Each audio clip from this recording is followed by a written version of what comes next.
This land held a nation before it held a war.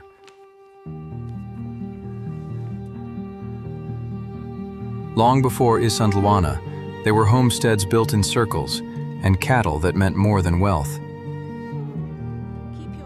A grandmother's hands could tell a family's whole history in a pattern of beads. Tell me more, grandmother. Praise poems carried names, deeds, and lineages forward, generation after generation, without paper. This was a land with its own law, its own trade, its own government, long before any border was drawn around it. But an object in an archive box remembers a different story, the story of what came for that nation. This is the story of a kingdom that was never meant to survive the century, and the nation that outlived every attempt to end it. In the early 1800s, a commander named Shaka Kona began reshaping how his people made war. He organized men by age into regiments, the Amabutho, trained to fight and live as one disciplined body. He replaced the long throwing spear with a shorter blade built for close, decisive combat, the Ikluwa. His regiments trained in a formation his people called the Horns of the Buffalo, a center to hold, two horns to encircle. Through conquest, alliance, and reform, scattered chiefdoms became something new, a kingdom. In 1828, at Kwadukuza, Shaka was killed by those closest to him, but the kingdom, and the system he built, did not die with him. Decades later, at his royal homestead of Ondini, King Cetshwayo Kampande's kingdom was still standing. By the 1870s, Britain's High Commissioner, Sir Bartle Frere, wanted every colony, republic, and kingdom in the region folded into one British Confederation. An independent, disciplined Zulu kingdom did not fit that plan. In December 1878, Frere sent an ultimatum: disband the regiments, surrender the system that held the kingdom together. It was written to be refused. Word passed through the regiments. The kingdom that had never wanted this war began preparing for it anyway. I am afraid. On the 11th of January, 1879, British columns crossed the Buffalo River into Zululand. A war that would decide a kingdom's future had begun, and it would not go the way anyone in London expected. On the 22nd of January, the British camp at Isandlwana was left lightly defended, while its commander searched elsewhere for the Zulu army. He found it, because it found the camp first. A Zulu force numbering in the thousands moved in the horns of the buffalo, a formation built to encircle, not just to strike. Rifles and artillery met discipline, terrain, and surprise, and firepower alone was not enough. By the day's end, over 1,300 British and Allied soldiers were dead. It remains one of the most complete defeats of a modern colonial army by an indigenous force in the 19th century. Victory carried its own cost. An estimated 2,000 Zulu warriors were killed or died of wounds that day. That same evening, a reserve Zulu force under Prince Dabulamanzi Kamapande crossed toward a small mission station at Rorke's Drift. Barely 150 British soldiers fortified the station with grain sacks and biscuit boxes.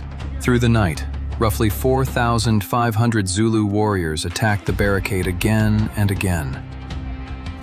The hospital building caught fire. Defenders fought room to room until they ran out of ammunition, then fought with bayonets. By 4 in the morning, the assault ceased. The Zulu regiments withdrew as a relief column approached. 11 Victoria Crosses were awarded for that single defense, Britain's answer, in medals, to the shock of Isandlwana. One battle does not decide a war.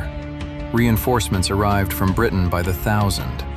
At Gingindlovu and Kambula, the balance of numbers and firepower began turning against the kingdom that had won its first battle so completely. On the 4th of July, 1879, a British square of 17,000 men, with artillery and Gatling guns, advanced on Ulundi. Roughly 20,000 Zulu warriors met them in the horns of the buffalo one final time. This time, concentrated firepower held. The battle lasted less than an hour. The 17th Lancers charged through the collapsing lines. Within the hour, it was over. The royal homestead of Ondini at Ulundi was burned to the ground. King Cetshwayo was captured weeks later, on the 28th of August, and exiled to the Cape. The victors divided Zululand into 13 rival chiefdoms, not mercy but strategy, so the kingdom could never reunite. Cetshwayo traveled all the way to London to petition Queen Victoria in person for his throne, and was partly restored, briefly. In 1897, Zululand was formally absorbed into the colony of Natal. Decades later, apartheid would draw the same land into a fractured homeland called KwaZulu. In 1994, as apartheid ended, KwaZulu was reincorporated into a democratic South Africa. Today, isiZulu is the most widely spoken home language in South Africa. The Zulu monarchy still stands. King Misuzulu Kazwelithini leads ceremonies that draw young people from across the nation every year. Beadwork passed hand to hand still carries meaning. Not a museum piece, but a living language. In Durban streets and in rural homesteads alike, this is not a people frozen in the past. At Isandlwana today, memorial cairns mark where the battle was fought. This nation's history is taught in universities now, researched and argued over, not left to silence. The spear, the regiment, the ultimatum, the battlefield, the partition, none of it is gone. All of it is still on the record. They took the crown for a time, they divided the land. They could not undo the nation. A nation survives when a name is still spoken, a pattern still beaded, a story still told at a table. They wanted a final chapter. The children kept writing it. The box closes. The story does not. Listen carefully, and the land still remembers. This nation was never conquered.